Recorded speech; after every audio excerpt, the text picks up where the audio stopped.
For changing your body composition, energy balance is the most important variable. Energy balance describes the relationship between calories in and calories out. If you consume fewer calories than you expend in a day, you are in a calorie deficit and will lose fat. If you consume more calories than you expend in a day, you are in a calorie surplus and your body will store fat. To know how many calories you need in a day to lose fat, it's good to first know how many calories you need per day to maintain your body weight. Or in other words, we need a good estimate of your total daily energy expenditure. Oftentimes, complex formulas are used to determine maintenance calories, but it's important to understand that a generic calorie formula can't be 100% accurate for everyone. In this video, I will explain how energy expenditure works and how you can calculate your maintenance calories. I will give you a simple calculation, but I will also show you how you can work with this calculation to then determine your accurate maintenance calories. If you haven't yet, make sure to subscribe to this YouTube channel to stay updated on science-based nutrition and training videos, and let's dive straight into the video by discussing the different components of energy expenditure. Your energy expenditure is the total number of calories you burn in a day. Some think that if they consume 2,000 calories per day, they have to burn off 2,000 calories through exercise in order to maintain their weight. Luckily, this is not true. The human body also expends energy while at rest and even after you eat. In nutritional sciences, the number of calories you burn per day is divided into 4 components. First, we have basal metabolic rate. This basically refers to the number of calories you burn per day while at rest. Even when you're just sitting around or sleeping, phytobodily processes occur that require energy. Think about things like muscle recovery, blood circulation, breathing, etc. And for most people, basal metabolic rate is by far the most impactful component of total daily energy expenditure. Fun fact, about 20% of your basal metabolic rate is dedicated towards muscle maintenance. So the amount of muscle you carry has a small but noteworthy effect on how many calories you burn at rest. For every pound of muscle you gain, research shows you burn an additional 6 to 10 calories per day. Next, we have the thermic effect of food. The foods we consume of course contain calories, which is energy for the body, but converting food into chemical energy that is readily usable by the human body also requires energy. So the thermic effect of food refers to the number of calories you expend to digest and process the foods you're eating. For most people, the thermic effect of food makes up about 10% of daily energy expenditure. The thermic effect of food is not the same with every single food item there is. Each macronutrient has a different thermic effect. Protein has the highest thermic effect. This is part of the reason why high-protein diets tend to be more effective for fat loss than low-protein diets. The third component of your daily energy expenditure is non-exercise activity thermogenesis, which is also known as NEAT. NEAT is basically reflective of someone's lifestyle since it refers to the number of calories burned during spontaneous activity. A person who has an active day job and constantly moves throughout the day will have higher NEAT and higher maintenance calories, while the person with a desk job that moves very little throughout the day will have a low NEAT. The fourth and last component of energy expenditure is exercise activity thermogenesis. The more calories you burn with exercise, the higher your maintenance calories. But more exercise is not always better. Doing too much exercise can do more harm than good by overly fatiguing you.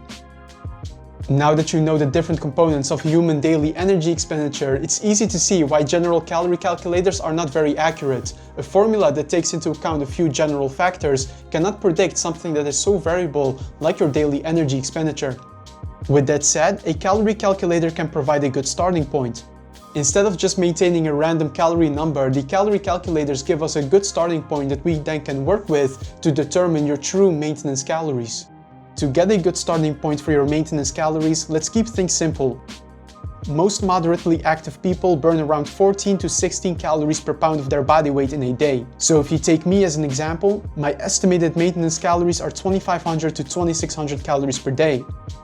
I like to give myself a calorie range of plus minus 50 calories per day to prevent having a very rigid calorie goal, and for overweight or obese individuals I would suggest you use your goal body weight instead of total body weight while determining a starting point for your maintenance calories.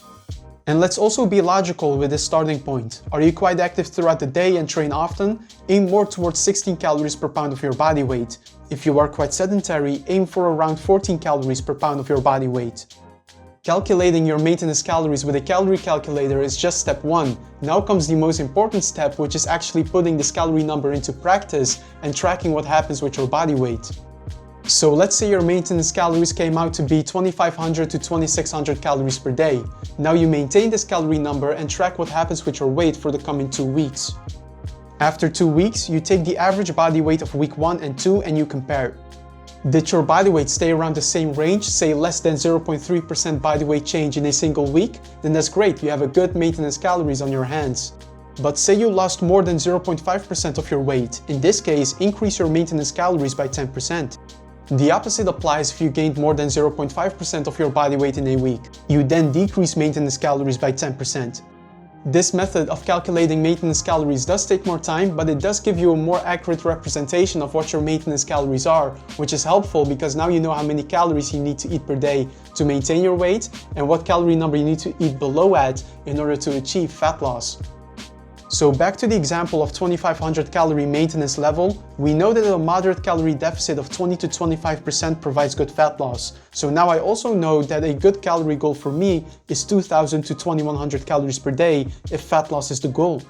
I have another video that goes into more detail on how to create a calorie deficit for fat loss, and I'll make sure that I link it in the description below. Knowing your maintenance calories is also helpful for whenever you take a diet break, because even if you haven't necessarily achieved your fat loss goals yet, there are benefits to having a maintenance phase. Sometimes we just need a mental break from eating at a calorie deficit, and your body can benefit from having at least a week of good maintenance nutrition if you're already 10 to 12 weeks into your fat loss journey.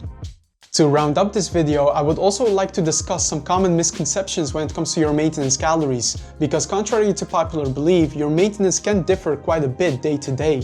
On a workout day, you burn more calories than on a rest day.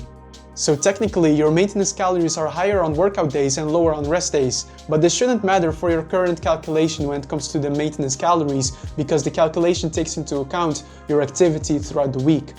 Say your maintenance calories with our current calculation method end up being 2000 calories per day and you train every other day. In actuality, you may burn more around 1800 calories on rest days and 2200 calories on workout days. But your maintenance calories for that week can still be considered 2000 calories per day, since that is the average between the two. You can look at your calorie intake through the lens of a week. You don't have to maintain maintenance every single day. As long as the average calorie intake over that week is at maintenance, you will still maintain your body weight. Also, if your activity drastically changes over time, it's possible that your energy expenditure decreases and you need fewer calories to maintain your weight. But if you continue tracking progress and weighing yourself, you will notice whether your maintenance calories have decreased and you can take appropriate action. And that was all for today's video. I hope you now have a better idea of how energy expenditure works and how you can determine your maintenance calories. If you found this video helpful, then leave me a thumbs up. Also subscribe to the channel if you haven't yet, and I look forward to seeing you in the next video.